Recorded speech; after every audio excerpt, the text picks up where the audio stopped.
How y'all doing? I'm Joshua Wiley, and I know it's been about 6 months. It's been about 6 months since I've done any videos.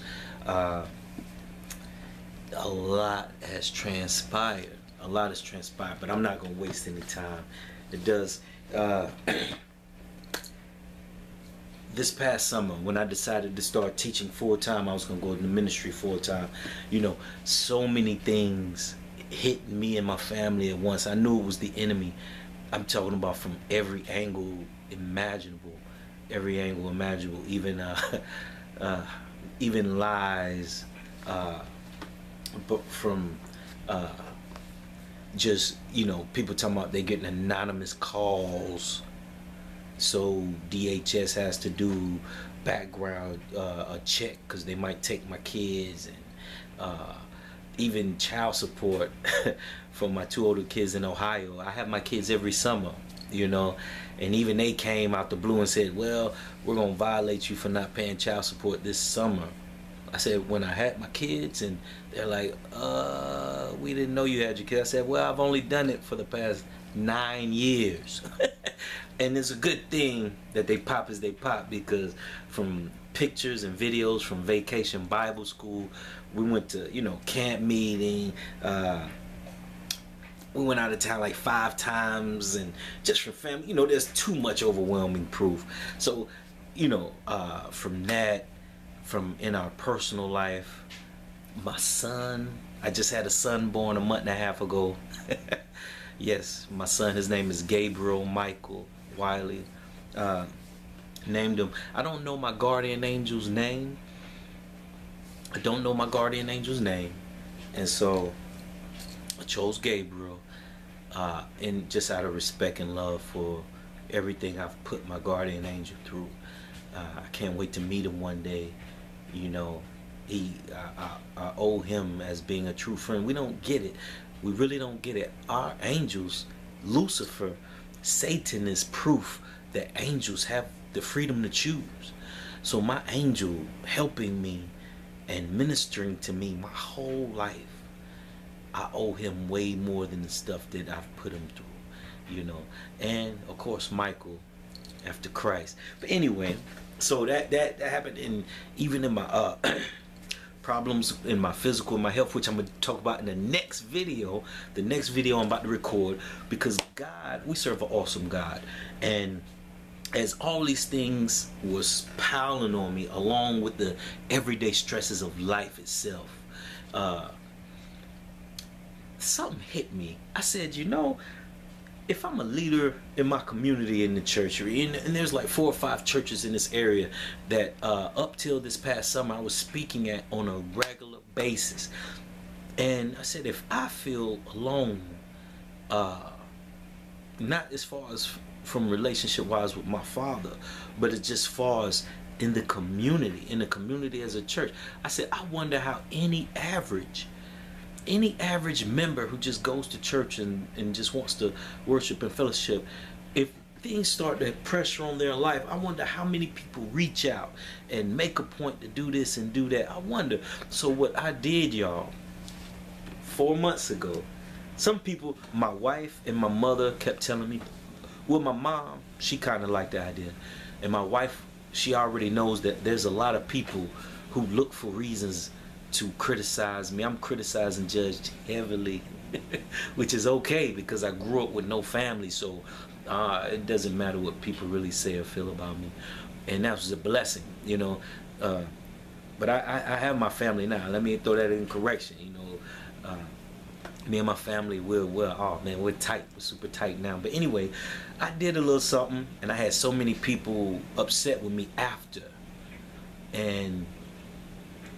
but it had to be done. Y'all say, Josh, what you talking about? I made, you know how some people say, oh, if, you know how we can be in church, we can do a lot of talking, and we can say, if the loss or somebody leaves, or a member leaves or falls out the church, or if there's issues, I'm gonna reach out, I'm gonna help, I'm gonna do. I said, well, okay, so many churches I be at, so many people I'm affiliated with, so many people I worship with, so it's not true. And I wanted to show without a shadow of a doubt how untrue it really is. you know, and the name of the documentary that I've decided to do is called Beyond Social Media. How many people really reach out beyond social media? You know, beyond when you see a friend might put a post on Facebook and you know that there's something not right there. How many of you just say, oh, I pray for you? You know, you just type, oh, I pray for you, or something like that. How many actually even send an inbox or a personal message? So I'm just going through all of these things, and even from my church and things happening, it was loaded on me, along with what I want to talk today. Now, that I was gonna try to separate these two, but I'm gonna bring them in positive. A couple of the last two videos I did, I remember I shared a video about Tyrese, and so many people, oh, Hollywood affiliated, Illuminati, da da da, which is true. You know, the celebrities, you can't, there is no, you're gonna have to affiliate, you're gonna sell your soul for certain things in this world in Hollywood. But that doesn't mean, you know, that they're Satans. We don't get it.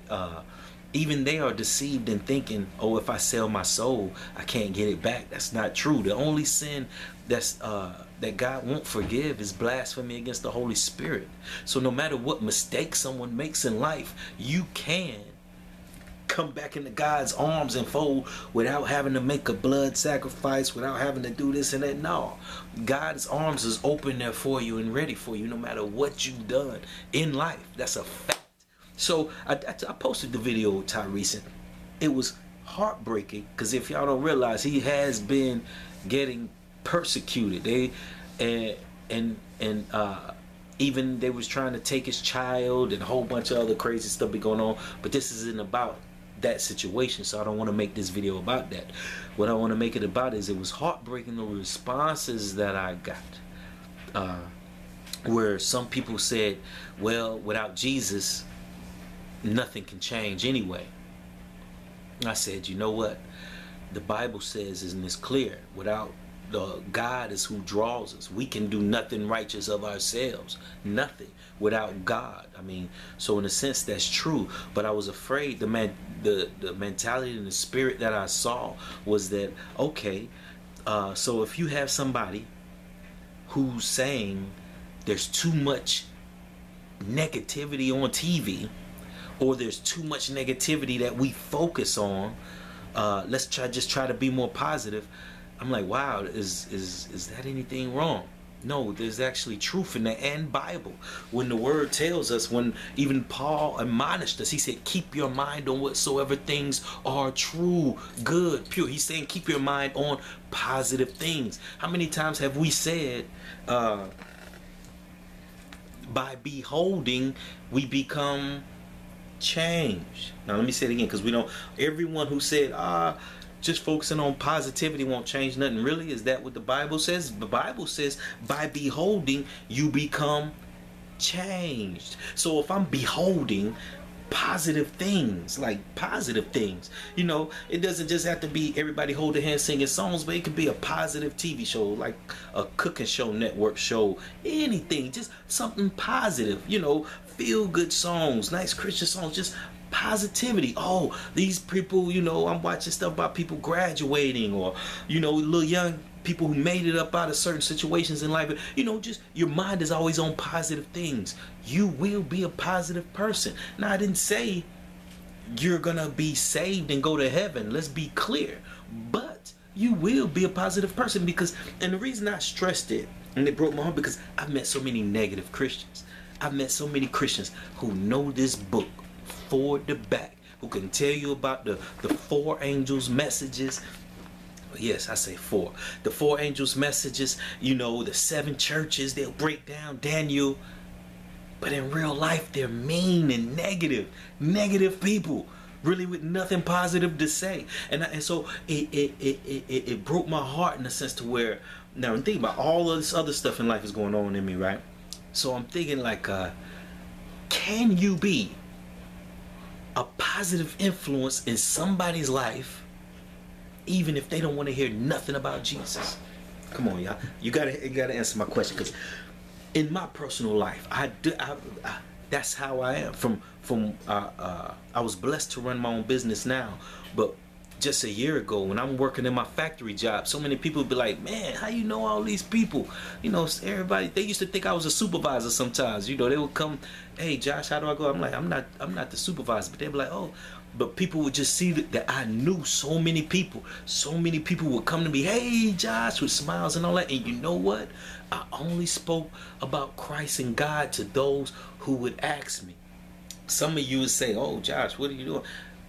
Beloved, now, a lot of those people, some of my friends on there have gotten baptized and worship with me to this day. So listen to what I'm speaking on, my tactic. See,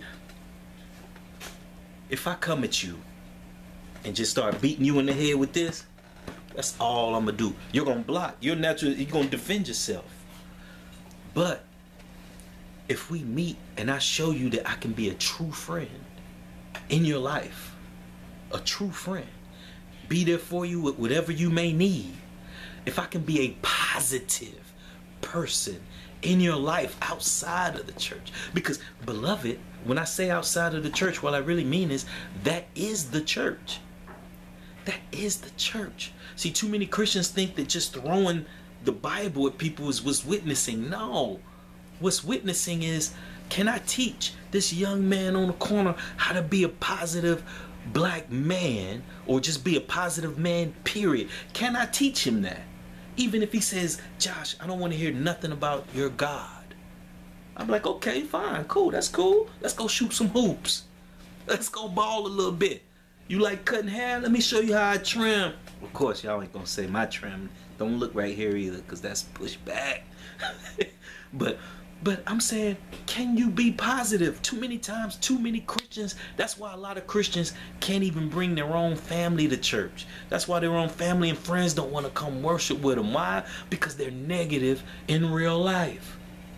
And it really hit me, all the comments I saw where people were saying negative comments like, oh, without Jesus, being positive don't mean nothing. I'm like, really? Tell that to the little kids growing up in the home with the meth addicts, who I personally meet all the time, who we take care packages to. Tell that to them little kids who would just rather be in a positive home with some positive parents. You know, they wouldn't care if their parents went to church. They just glad if the parent didn't smack them in their mouth every time the parent got mad. So please, let's get deep. I'm done playing.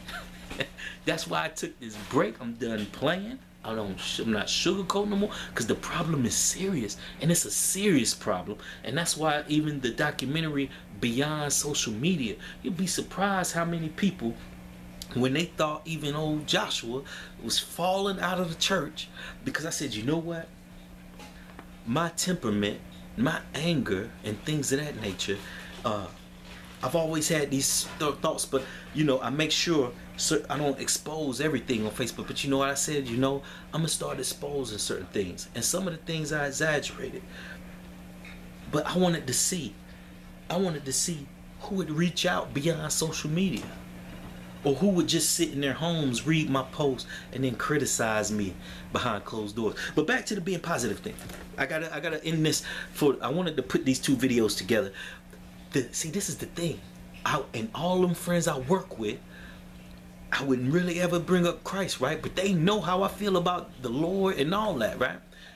90% of the time, they would always come at me with questions with the Bible. After they saw that I was a genuine friend and I was just true and loyal and I didn't beat them in the head with the Bible, 90% of the time, all of them have always come at me with wonderful questions about the Bible. Josh, why do you worship on Saturday? Josh, why don't you eat any meat? See, I didn't have to put it and throw it up in their face. You know why? Because I said, and that's what salt, I'm telling you, when you look at what salt really is, that's what Christ says when he beat me. It says, be salt. Add flavor to someone's life. You know, add flavor to someone's life. You know, so even outside of this, because once you do, you're opening the door for this. So let me end. This is how I end that series about being a positive Christian and not being a negative Christian. This was the key, and it works. Let's just say, I'm just saying 90% of the time. So when I'm just a positive influence in their life, like my neighbor over here, and like my little young cats who I know sell drugs over here and things of that nature, who they wouldn't mention the Bible to nobody else, but they feel comfortable when things go on. Jay, I had a young guy. I'm walking through the projects the other day. He grabbed my hand. He said, "Man, will you pray for me, Josh?" And we stood there in the middle and prayed. And this hoodlums, and I'm an ex-hoodlum too. But you know, standing there, ain't no words said, no smirks, no laughs. It was serious. And these cats who normal people couldn't reach, why did they trust your boy? Because they know I care for them beyond this. I've told several times, I don't care. I tell people, I don't care if you don't ever come to church with me. So what? I still love you. What can I still help you with? I can still be see, because I saw this too many times in and this is a fact. In too many times we get out, we wanting to put people as crowns on our crown. You know, we want them to go to heaven, but sometimes it's more just for our personal crowns and not for their soul. You know how you know if it's not for their soul? Because the minute that person say, when you think they're gonna come to church with you, and you think that oh, I got me a new convert that's gonna be studying the word with me, you're excited, you're calling them, you're saying, hey, let's study, you're into their life. But the minute they say, nah, I'm gonna keep worshiping on Sunday, I don't wanna deal with your religion, you stop calling them as much, you stop being so interested in their life as much, and it shouldn't be that way. If you're a true friend, Christ says be a friend first. That opens the door to the gospel. But my point, so like most of the people I work with, they just know that I'm a true, genuine friend. I'm there if they need me. And over 90% of the time, when something would fall apart in their life or go wrong, they would call me, talk to me, message me, and say, Josh, tell me about Jesus. See, there you go. There you go. I didn't have to beat them in the head with the Bible. I didn't sit there and say, like I saw some of the comments, oh, even if they're trying to be positive, oh man, you can't be positive. Your life ain't gonna change if you ain't got Jesus. I didn't do that. I didn't do that, because that's not true. That's not true. God is a God of 1 + 1 makes 2. You know, if you stop cursing and you eat the right things, your body will start to heal itself. That's a fact. That's a fact. So what would I look like telling somebody, even if they don't want to hear about Jesus, well, I'm not going to tell you about the health message because you don't want to hear about Jesus. No, I'm going to be salt. I'm going to try to add flavor to any area of their life they may need me. Even if they don't need me to be positive in their life, I'm going to just still be there just to be a friend. And that's the key. You'll be surprised how many people you will bring in the church if you switch your thinking. Stop trying to beat them in the head with this and show them this through genuine friendship by being positive in their life. Teach them how to focus on what's positive out here.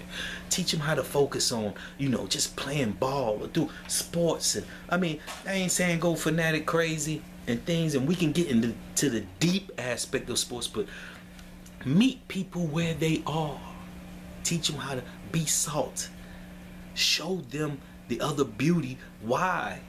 Matter of fact, here's a better way to put it. Show them how the gospel has changed you in all ways, not just in the way of church, but in all ways. The gospel should change every aspect of your life, every aspect, not just in one area, not just in going to church and knowing what the 7 churches is. No, I can know all of that stuff and still be lost and perish. You know, I know so many Christians who know all of that stuff but don't have a good report among their brethren. They're too negative, antisocial, scared of people, scared to relate and talk to people. This is deep, y'all. This is deep. But that ends part 3 on that series that I started 6 months ago. But I had to stress it.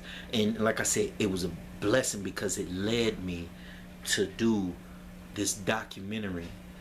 Y'all, when I made myself the guinea pig. I made myself the guinea pig. And so I just was open about all my struggles, all my fears. You know, a lot of times I got heated, I got mad, I was down. And it brought up another aspect of the gospel that's not talked about today. That's not talked about today. And because in that aspect of the gospel that's not talked about, I'm realized on a hard level, God said, Josh, I want you to deal with it. If nobody else will deal with it, or only a few, then I want you to deal with it also. And that's mental disorders. I rarely tell people, but if you watch my testimony on YouTube, I mean, I've always had a chemical imbalance. And of course I don't be meeting people, hey, I'm Joshua with the mental issues. I don't do that, but I've always had a chemical imbalance.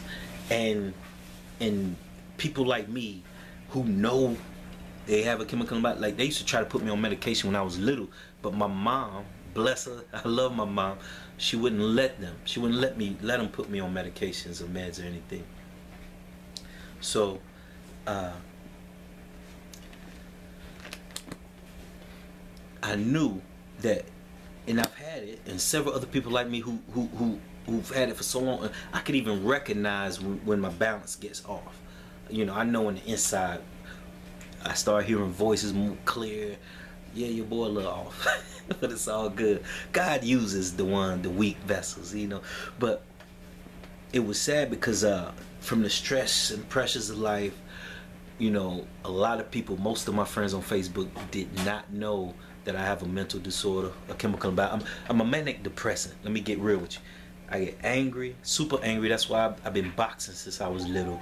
If you come to my house, you'll see weights outside, Bowflex. I got weights all in the house, chin pull-up bars, everything. Look, just to show you, I keep one by my desk while I'm talking. But anyway, I have to learn how to channel. You know, I have to learn how to channel my energy, channel my thoughts, and help fight the chemical imbalance. That's a part of being positive, right? Can't you help a young man learn how to do that, even if he doesn't want to hear about Christ? Can you teach him how to eat right? Teach him how to exercise, to deal with certain issues that he might have? Because you know what? Once you do, and he sees the effect is working, anything you tell him about the Bible, he'll listen to. But anyway, so they didn't know that, right? So, and this is gonna all be in the documentary. And I'm not gonna put people's names, but I'm actually, y'all, the response I got from me just opening up more on Facebook, and like some of my outbursts that I would have when my chemical imbalance was off, I would actually type it in, you know, F the world, I'm tired of everything, I can't stand people. This was some of the posts that I'm posting, and sometimes I really meant it. I'm human. That's no excuse, but I really meant it. I was really in that dark place, and I really got no response at all. Now I'm an elder in a church, speaking 5-6 churches around this circuit, getting invited all over the place to speak and to share, and nobody reached out beyond social media at first. This is when I realized, I said, wow, Father, this documentary has to be done.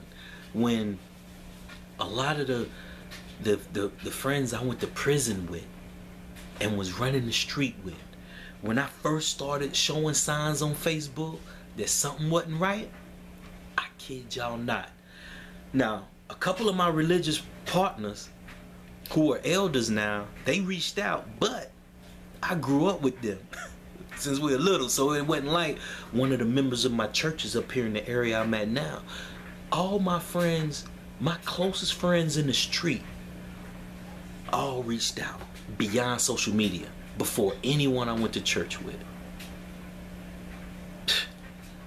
Y'all don't hear me. The same people that an elder or a preacher might tell you you don't need to be around, hang around with, they were the first ones to put the gospel in action.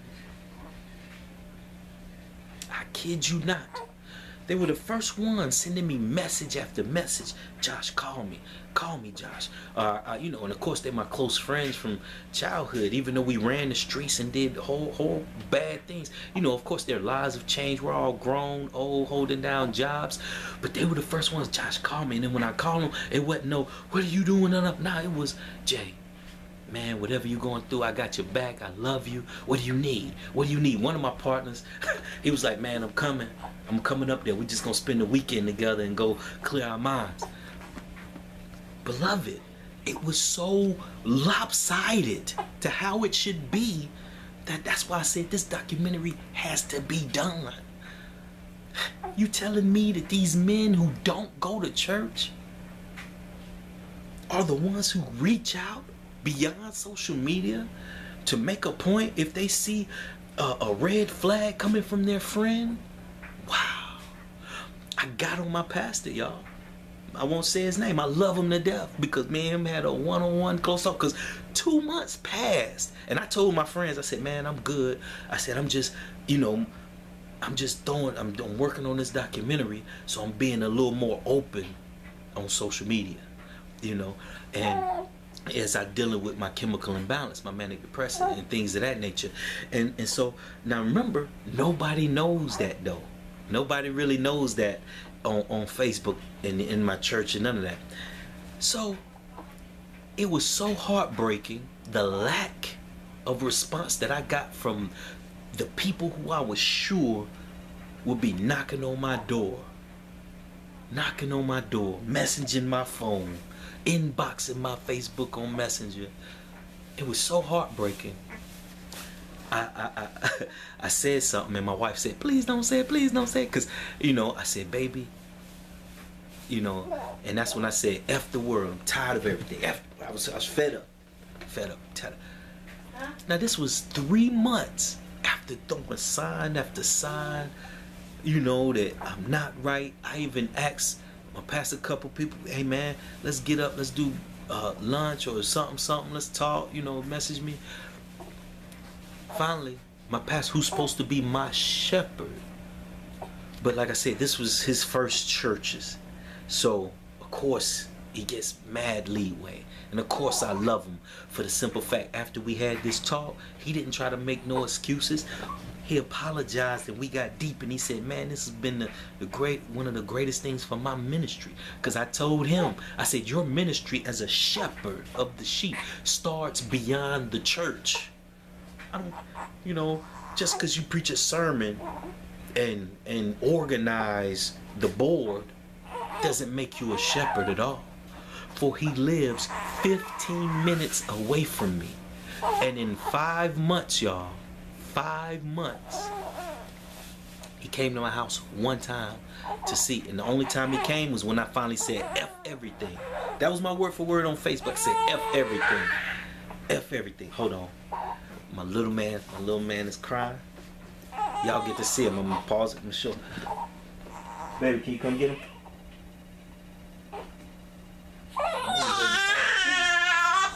Yeah. Okay. Yeah, he's about to eat, y'all. I wanted to say, hey, it's Gabriel Mike. Uh-oh, look at him looking at the camera with a serious face. Look, he just woke up too. All right. Good pause break. But I said, you know, when he came over, I was standing outside of my driveway smiling. I said, man, nothing's wrong. He said, man, I thought, you know, I'll come check. I said, nah. I said, this is your first time really coming to my house at all. Been my pastor for over 1.5 years. First lesson that we're gonna go into detail in the documentary, because I want the documentary to be a learning tool.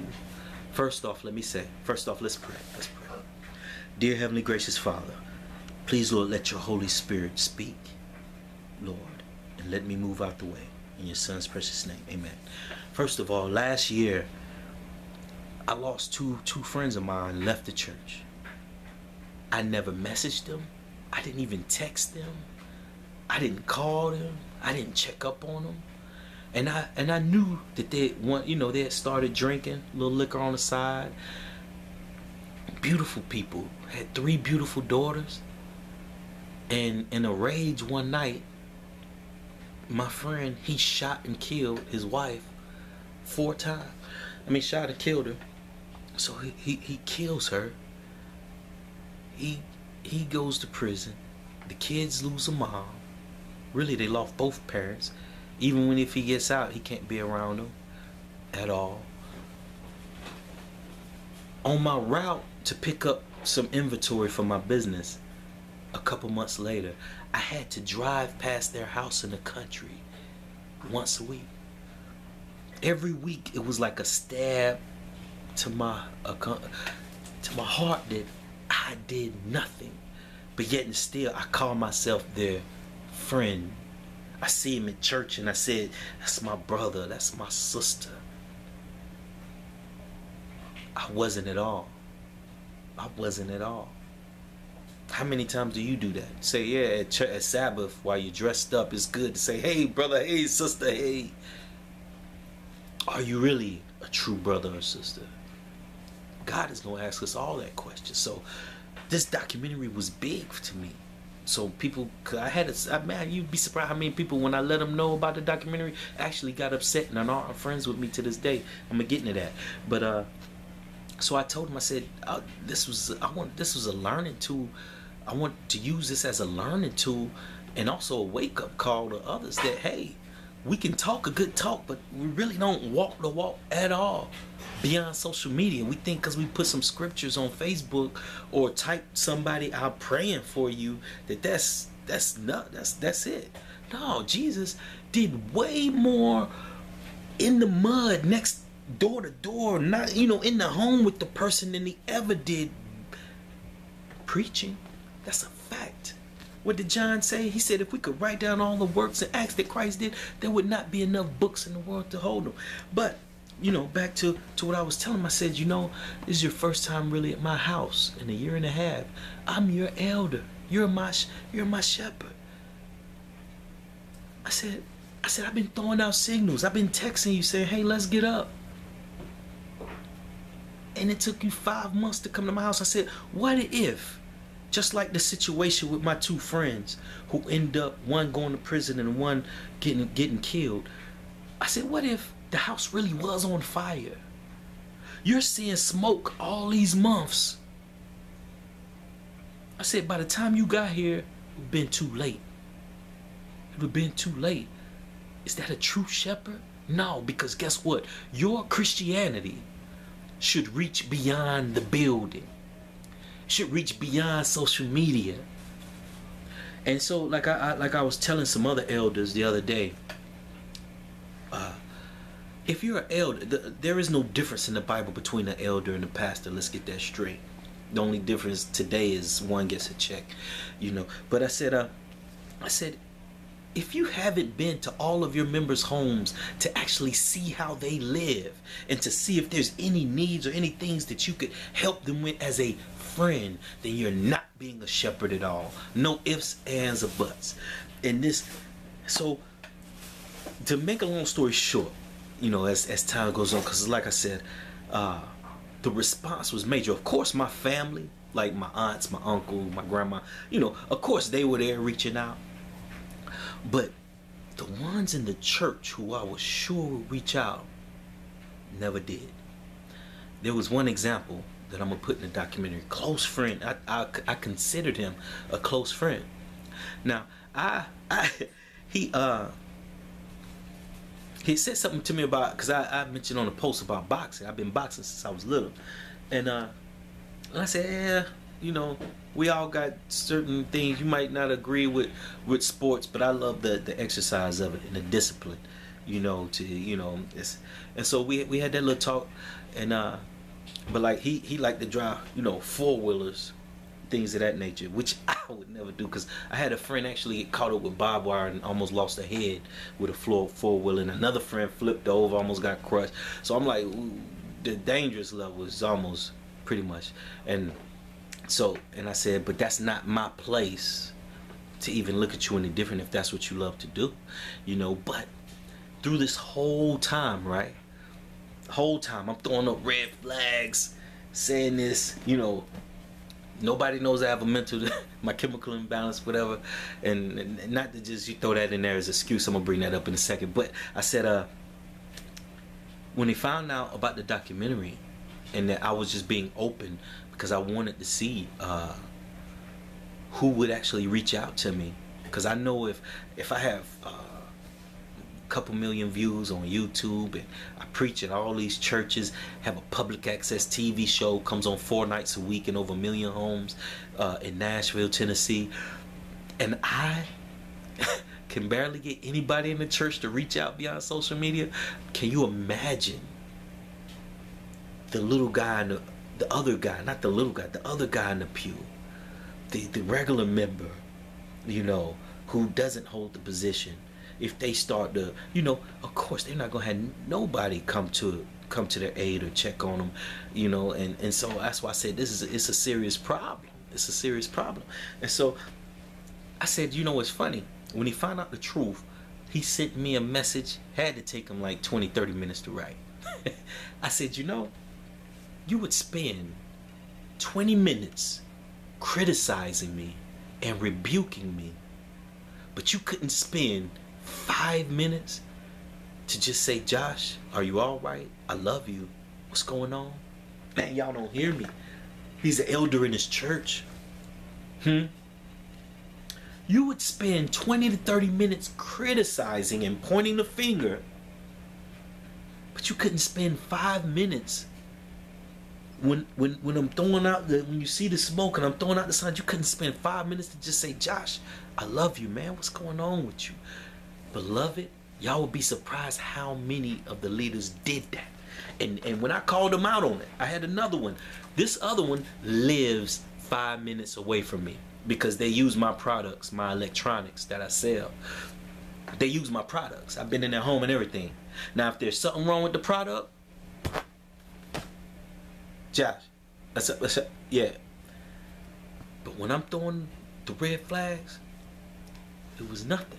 Now I understand, and this, don't get me wrong, we all have personal lives and things going on. I understand that. So thinking that somebody need to come hold my hand and not gonna, you know, be on me that's not what I'm saying. If you are a shepherd, if you are an elder, a leader in the church, if you call yourself a Christian, what's 5 minutes of your time to reach out beyond social media? The same elder criticized me. I mean, just steady texting, because they had my personal number. Just texted me when they found out the truth. I said, Elder, I stopped him because it was heartbreaking. I said, Elder, you live 5 minutes from me. You have my personal number. You're messaging me in criticism and judgment, but you couldn't message me in love to see if I needed anything. If I needed a hug, if I just needed to hear a kind word, you couldn't message me. That's a little too loud, man. Sorry. You couldn't message me. So it was heartbreaking. So much so, I was like, you know what, Father, do you really want me to teach? You know, because I'm not. God has a way, you know, of even letting us during this time while I exposed, because then I even let them know even further. I said, you know, I've been a manic depressive my whole life, and it's my mom and my wife will tell you, my brothers who know, my brothers, my real brothers, they'll tell you, yeah, you know, we've always known, but you know, they've never put my business out there. And I told them, I said, you know, and even that got even more deep. Like when we deal with, when Revelation, I want to say 18 verse 23 lets us know that sorceries is what the devil's going to use, what Babylon is going to use to deceive, you know, and then what sorceries, anything that medicates the mind. Our society is built up to keep us, to make us with chemical imbalances. Over 70% of people have a chemical imbalance and don't even realize it. And if you follow the health message, which the next video I'm about to make talks about it, it defeats, it'll keep you from having that chemical imbalance. That's why I've never had to use medication, because as long as I eat right and do my veggies and things of that nature, my balance stays up. But when Josh doesn't eat his vegetables, get his sleep, things of that nature, my balance it just falls apart. It just falls apart. So that's when I brought out on Facebook and admitted that I have a mental disorder. And you know, it's definitely not an excuse at all. Definitely not an excuse at all.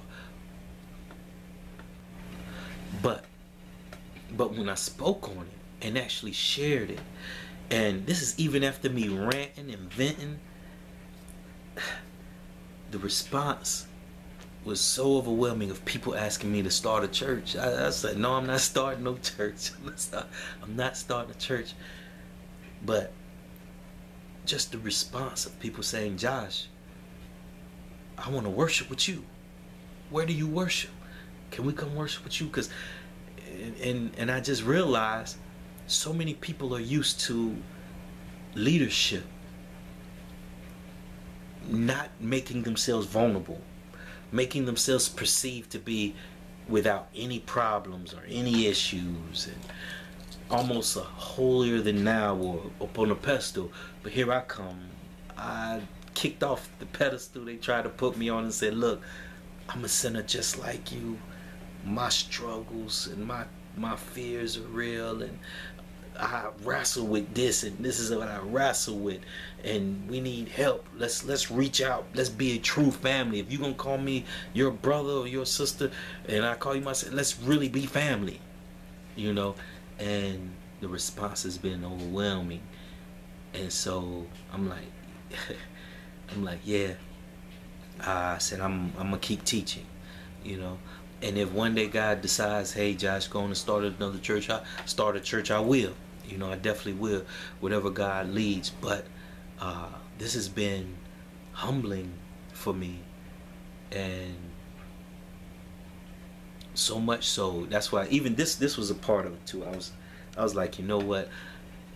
You know, when I came back into the church 8 years ago, I tried to fit the mold of what people I thought a Christian should be, and because my hair was down to here when I first came back into the church, and so you'd be surprised how many people just off of my hair alone would look and say, Josh, you got problems, what's going on? And I'm like, well, hold on, my favorite rapper has a bald head, so when I had a bald head, y'all didn't say, okay, you're trying to be like Tupac, you know. So I'm like, the guy who shot the police down in Texas had a low fade and looked very business-like. We have to get rid of this judgmental attitude. And even this morning, I'm reading through some posts on Facebook. It's like 5-something in the morning, and I'm going through some posts, and I see these fellow Christians beating down this girl, and the girl is actually right. And y'all know the motto of my ministry if you're watching this: the truth loves investigation. And I say that because I've come across so many people who get upset and argue over in a religious debate, and I'm sitting there like, okay, you're talking about God, but you're gonna start calling names. That's almost like, okay. So but that's what they start doing. This one guy, and he says, I'm an elder or I'm a pastor, and I'm sitting there like, okay, I'm a minister also, but you're dead wrong. He called her lost, unregenerate. He called her a fool, which Jesus said word for word you do not do. He said you call nobody a fool. So I said, wow, she's discussing, and you turn to calling names. I said it's that spirit, that mentality that once that let's go back. That's why this is the reason why I added both the parts together about being, can you still be positive if somebody says, I don't want to hear nothing about Jesus? Can you still be a positive light in their life? Because this man couldn't. The minute she's just asking questions, and she's a believer, so she's not questioning even the Bible. So, and because he couldn't really get any leadway with her, he starts calling her names. I'm sitting there like, okay, you're just showing that you're not connected to the vine also. You're about, and I told him, I said, you know, God said, be careful what what measure you judge with, because it will be judged back upon you. You know, so I said, well, let me share this measure with you. I said, you're about as close to the Father also as the guy selling drugs on the corner. Because when you throw your position or title up in somebody's face, wow, you're actually bashing them and throwing names, you're actually doing more injustice than justice. You're pushing people away from God. And so this whole video about being positive and about the documentary about social media is, are we really doing the work of the Lord? Are we really being salt in each other's lives? Or have the devil geniusly got us so involved in our own lives that we think typing "I'll pray for you" on somebody's Facebook post is enough? You'd be surprised how many "I'll pray for yous" I got. Or, "Josh, what's wrong with you?" And I'm going to bring this out in the documentary because, it's like I said, it's a teaching tool. The documentary is actually going to be a teaching tool. Because where churches or people can sit back and learn from, for what to do and what not to do.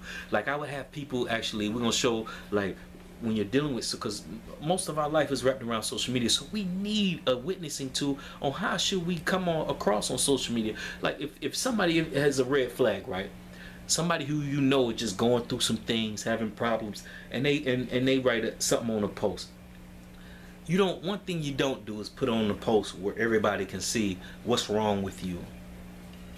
I got that. Josh, you know better. I got that. If you really want somebody to listen to you and hear your words, I said, why not inbox them?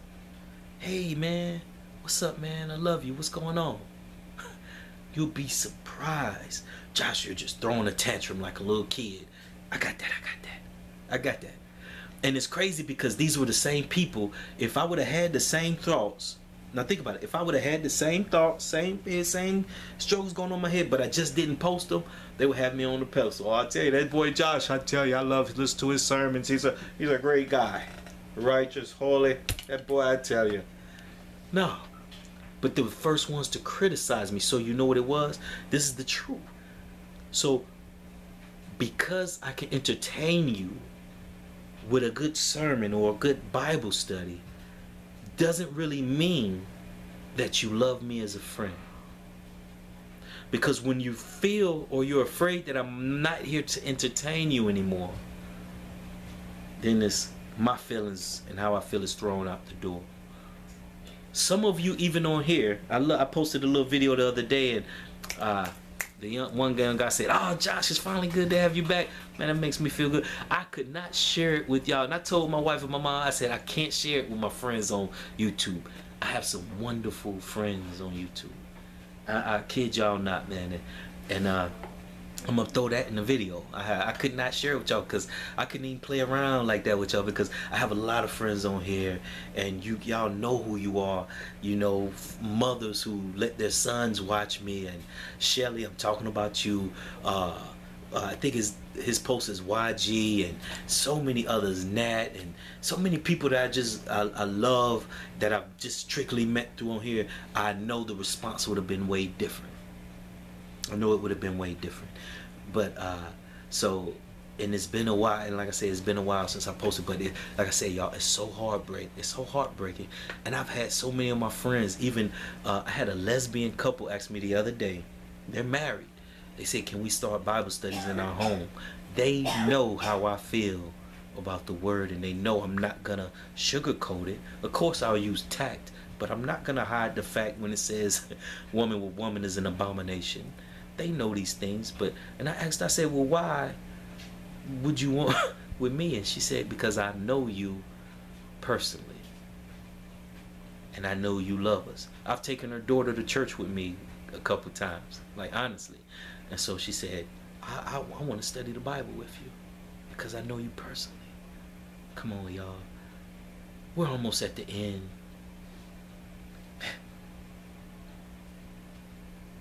It was heartbreaking, y'all. I said, if it's like that with me, I can imagine a little old lady or a young teenager or somebody fresh off the street that got the afro and the dreads and things of that nature, and you automatically assuming, you'd be surprised how many people automatically see my little bitty baby, my fro. I told him to dip my shaft on. They would see my fro and automatically assume, oh, Josh, he's wilding out the world again. And I'm sitting here like, really? My favorite preacher of all time, C.D. Brooks, had one of these with the big line coming down like this. Google Breath of Life and look at CD. You know, it might not have been as far as on the side a couple, yeah, but you know, I'm sitting here like, okay. Was when we look at E.E. Cleveland with his fro with the, but everything is done because the focus should be on the heart, the heart. And that's why I say I'm not playing the game, the appearance and the fakeness no more. You know, soon, like I said last year, we're gonna do the online revelation study, because like I said, I was even approached physically with things, me not living right, you know. So it's all a package, and so I said, wow, it was a wake-up call to me where I was like, this thing is real. The devil's trying to take me out every angle. So keep me in prayer. I won't get into detail, but God knows what's wrong with me physically, and he's healing me already, and I thank him for it. And it brought in perspective. I said, man,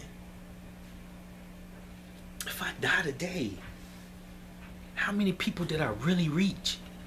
You know, as far as not just teaching them, with the 7 angels, you know, so us as Adventists, we can get so used to listening to, I love Audioverse. Let me say it before I criticize. But we can get so used to just listening to sermon after sermon after sermon after sermon after sermon. What are you reaching? Are you reaching out beyond social media? Are you a walking sermon? My mom drilled this in me since I was little. I don't even know. She must have knew I was going to teach us. She always says, people would rather see a sermon than hear one. Like I said, it was heartbreaking because, and that's the lesson of life too. I gotta stress it. My friends, who other deacons and elders and pastors and people in church might just, the hoodlum and the heathen and he's on ex-drug dealer, he just got out of prison 2 months ago. They were the ones who were there. They were the ones who were actually living the gospel. You see a friend in distress, you reach out. That's why I said, this is real, y'all. And can't nobody say, well, that's just, that, you know, and that's what hurt some of my friends who are in the churches that I sit with and preach with and sit at board meetings with. That's what hurt them so, was because it was real. And it really happened. No phone calls. And like I said, I ain't bash none of them, because like I said, I let some friends down, and I saw their daughters yesterday, Sabbath at church. I went and visited the church where their daughters go to, and as the older one, I said, hey, and she smiled at me, gave me a big old smile, hadn't seen me in a long time, and I always want to cry, because I have to look at those girls and let them, in my heart, know I let their parents down. But I call myself, I'm supposed to be their friend, their brother, but I let them down. And I let them little girls down. How many people are you letting down? Thinking, because you just type in the scripture, or you put I pray for you, or that's enough, that you've done your job, you've done your due. Beloved, if you told God, I'm going to be a Christian and I'm going to live Christ-like, then you have to do more. You have to reach out, even if it's 5 minutes out of a 24-hour day.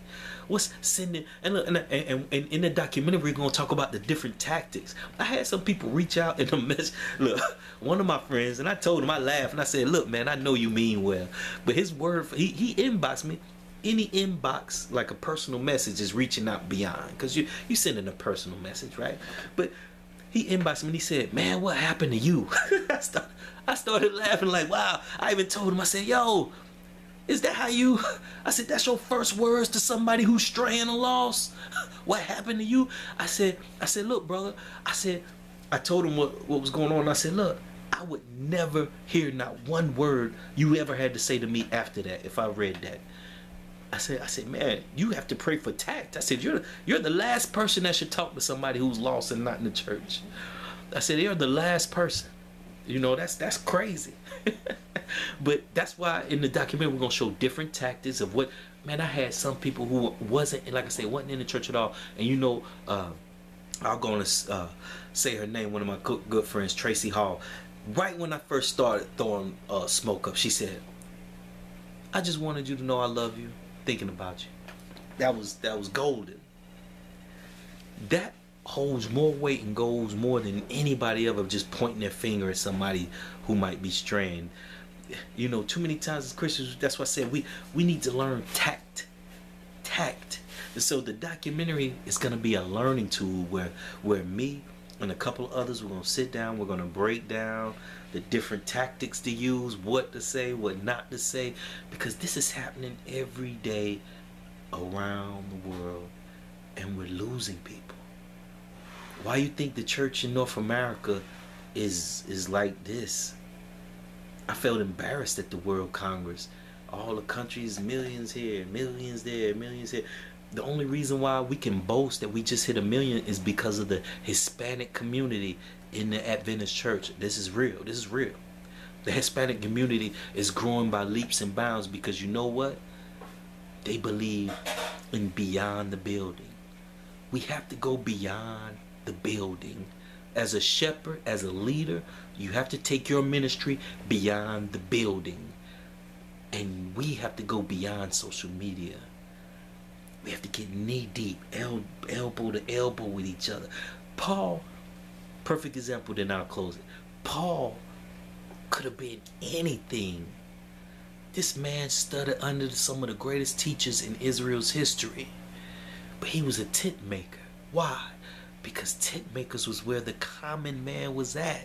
That's how we got to know people, elbow to elbow, get in the dirt with people, get to know them, sit there and eat and, you know, and talk and become friends with people. That's why I believe Paul was a tent maker. He had a regular old blue collar job, so he could be elbow to elbow with the everyday person. Meet them on their level. See what need they may have in their life. That's the gospel. Is meeting people where they're at. We get so easy today, tied up in this thing called social media, to where we really don't go. How many people after churches, outside of the cliques, can go to just freely go to each other's homes and, you know, and fellowship? It's rare. You know, we got members who don't even trust each other, can't even sit and, you know, won't even invite other members to their homes. Oh, I don't really feel uncomfortable, I don't really know them. How are we family? I can't imagine having a brother, a blood brother or sister, and I don't know nothing about them. I don't know anything about their life, how their house look, you know, what struggles they deal with. But every Sabbath, hey brother, hey sister, hey brother, hey sister. Beloved, we're losing the battle and time is short. And I'm just thankful I had some true friends who helped keep me out of a dark place, y'all. It was so, like I said, it was so hard. My plans, don't get me wrong, my plans was not to do the documentary first. Honestly, I was trying to lose weight, so I wasn't eating right, and I let my chemical imbalance get off, and so I started snapping the blanket. And I'm so genuine and honest, I'm not just gonna post everything good on Facebook, you know, and so you to try to keep up a persona. So once it started happening and things started falling apart, I said, wow, I need to document this, that it's my genuine true friends who were there. I'm glad God blessed me with them.